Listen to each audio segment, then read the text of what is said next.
Enfin, avant peut-être des questions que vous avez sur la marque, comment ça fonctionne, je passe la parole à Jean.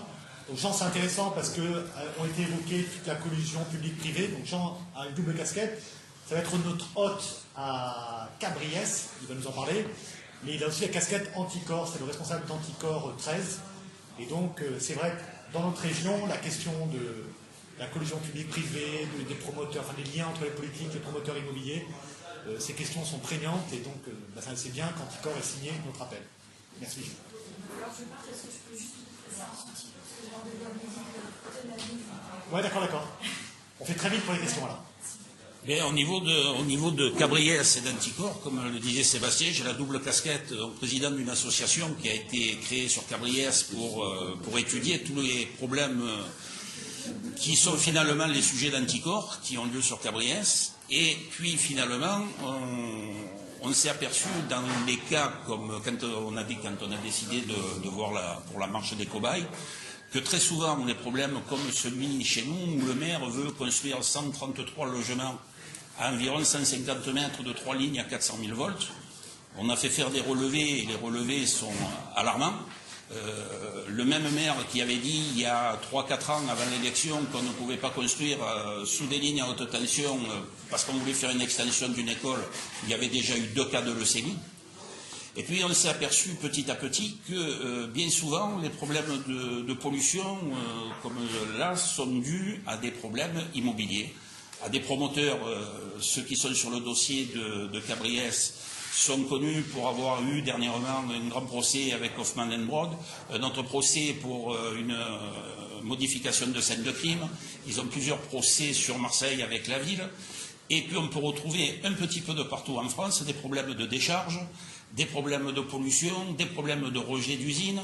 Et bien souvent, on ne va pas dire qu'il y a une complicité des élus, mais il y a un non-respect de certaines réglementations, il y a un arrangement avec la loi, il y a une facilitation de fait.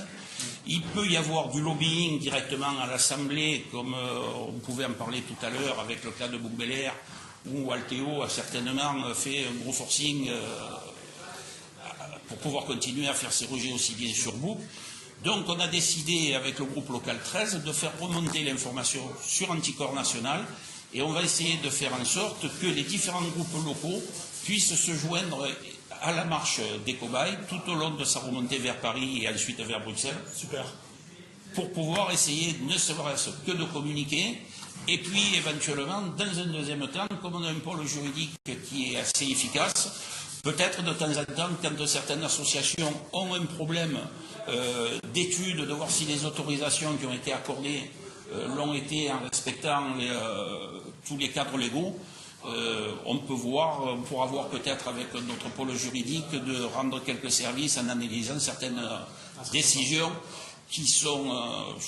je pourrais donner des tas d'exemples chez nous. J'ai fait arrêter, je vais en donner un pour faire vite.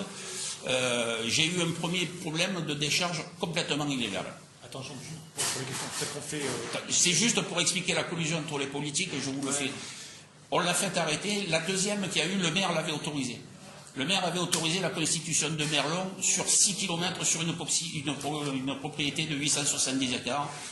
On est intervenu, toute la population nous a dit mais c'est légal, le maire a signé. À la sortie, le préfet demande la remise en état parce qu'on était en zone naturelle, il ne pouvait pas le faire. Donc un maire a tout à fait le pouvoir de faire croire à sa population qu'il va imposer de mettre des merdes sur sa commune tout en l'habillant de la façade de la légalité. Bien sûr. Merci Jean. François, peut-être si tu veux intervenir maintenant ou vas-y. Jean. Sanson. SAN-SOE2. Juste un petit mot parce que c'est un travail en cours là dans l'élargissement des partenaires, des scientifiques, etc. Moi j'ai fait une petite recherche sur les auteurs